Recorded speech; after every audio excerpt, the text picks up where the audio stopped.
the owners that we meet, and most, I would hazard a guess, most salon owners, clinic owners and so on, haven't had a business before. They've maybe come up from being a therapist or working with clients, and then all of a sudden you're met with having staff, being in front of a team, having to communicate with them. And you don't necessarily have those skills straight off. It's something that you build on over time. And it is scary. I mean, even though I had a fantastic team and really good relationships with them all, as soon as I was in the position of standing in front of them and delivering a team meeting, and it wasn't contentious in any means whatsoever, but I could feel the heat rising and my voice might become a bit shaky, and I don't know what, it's sometimes I think it is just that fact of all eyes are on you. Yeah. And there's probably different elements to why you feel terrified, but I think first and foremost is probably just that aspect of public speaking in a very small arena to start with in front of your team. Yeah. And over the years, I listened to many things. I mean, we harp on all the time about communication, reading books, how to deliver certain messages, how you can control your breathing, how you can elongate certain words and talk maybe a bit more slowly so that you're getting your message across in a clear way that's effective as well. I know. I always love talking. I know. You don't seem to struggle with this. I seem to struggle with the talk. I think for me it was more the English, French coming out suddenly when I'm in front of a lot of people. The French is coming out. So that was more my dilemma. I think ultimately there's a couple of elements, isn't it? Is that for me is there been enough preparation to the meeting you want to deliver, whether it's a team meeting or an individual meeting. A lot of owners we meet are so much in the operation and they know they need to do a team meeting. Yeah, I'm doing a team meeting, prepare the agenda, and not really giving it a second thought. So if you have got a tendency to be a little bit scared to public speak or have an audience in front of you, or even on a one-to-one, that's going to be just what I call a clipboard manager. Yeah. And I'm just going to go through everything I need to go through. Thank you very much. Goodbye. Let's have a good day. And that's not really empowering.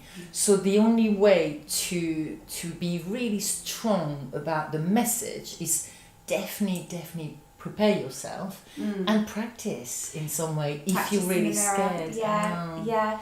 And also lately I've been speaking to quite a few owners that quite often we meet owners anyway that don't deliver any form of one-to-one meetings or team meetings because it's busy and it just runs away with you. So first and foremost, we sort of structure them in terms of get the meetings in the diary and so on. But a lot of the time we hear, well, what do I speak about in a one-to-one? And like you were saying, preparation. So normally what we do is provide a document. So at least you've got something to follow with pointers of what you need to discuss. So then you can discuss that more freely rather than just entering into a meeting and saying, okay, let's chat.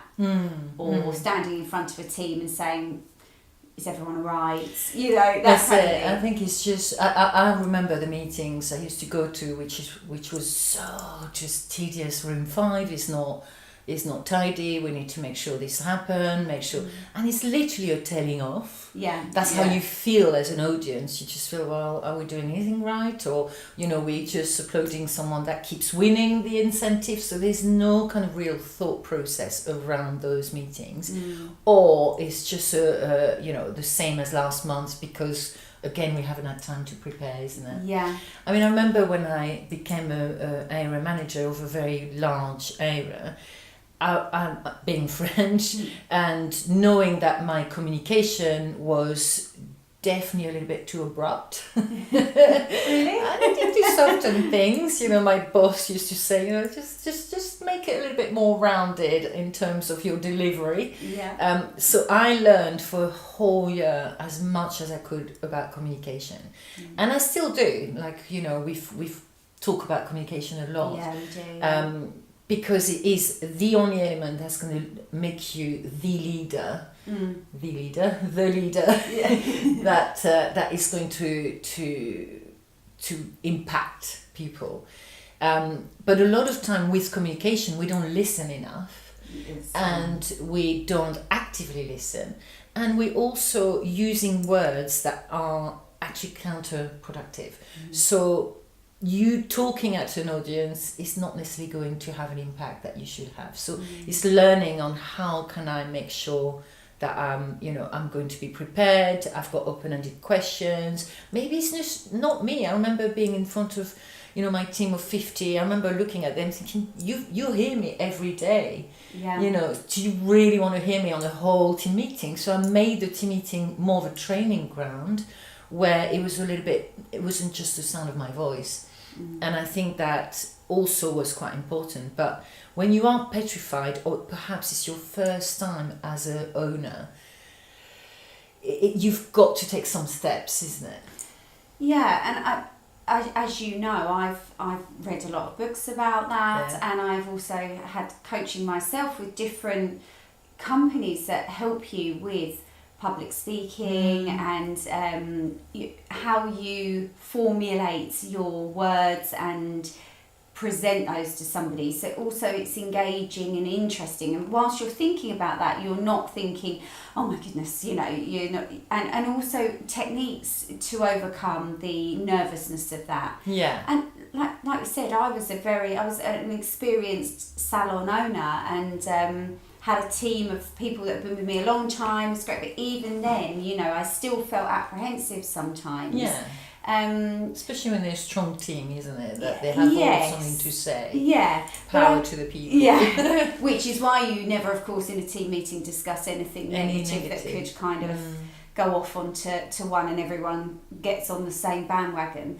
But I also tried to, when I was having the team meetings especially, was to make sure the seating was right as well. So it wasn't me here and them there. You standing, them sitting, eating their croissant, thinking, exactly. Whatever. Exactly. I'm sure that probably happened on a few occasions. But it's quite nice to sit around in a circle, or go outside and sit on the sofas that we had outside. There's different ways in which you can make it a more comfortable environment, and therefore you're more relaxed. For sure. And I've got a really good friend who's an actress who was saying, 30 years later, she still get that nervousness. It doesn't matter how many years of experience, you still get that knot in your stomach. It's not necessarily, kind of all plain sailing all the time. And in essence, that kind of energy makes you deliver something perhaps a little bit stronger. But when I started public speaking anyway, I remember, I'm doing it every now and then, but I remember filming myself and looking at myself in the mirror whilst I'm filming myself, just to hear certain words. And I used to say a lot. So it's cutting all those words that just had no impact whatsoever, or saying some certain words that kept coming back into the conversation, I guess, that I wanted to have. So it's a preparation, but it's also, to me, you've got to go in with an agenda, isn't it? Otherwise, what's the point? And that's kind of the key element of it, is to, as we said at the very beginning, is to plan, be prepared, know what you're talking about, know exactly what you're going to do. Isn't there a saying like that? Plan to prepare to fail, or something? Yes. I don't know if it's that. But also I want to say, because on Instagram just recently I talked about my latest book that I was reading. I know. I can't wait to read that. I know, it's a good one. But this is How to Speak So People Really Listen by Paul McGee. And I did say on the Instagram that it's not an ad, and unfortunately I'm not being paid. I know, but if anyone wants to come if and see us, here we are. But I think it's important to continually educate yourself. And however much you do speaking as such, whether that be in front of 5 people, 10 people, 100 people, 1,000, I feel like you continually need to develop your skills and read content, listen to content, because there's always just one moment within that book or podcast that makes resonates with you and really helps you. I mean, there's so much good information in here, but we've read, and you always talk about Drop the Pink Elephant, and there's so many different books, isn't there, and things you can do. But I think that's it really, is just continually educate, look at recording yourself, speak in the mirror, just practice, be very clear on your agenda and your plan of what you're going to do, and then everything just starts to feel calmer. So all you have to do now is press the subscribe button and join us every week for an Insight Chat. And if you have any burning questions that we haven't yet answered, then just pop in the comments below or send us an email and we can include them in one of our weekly chats. I've started this amazing community of like-minded salon owners to join us on a monthly basis with our Insight Chat subscription. Yeah, on that chat as well, you'll also get access to lots of free downloads and content that can really support you in your business. And thank you so much for listening. And we'll see you next time.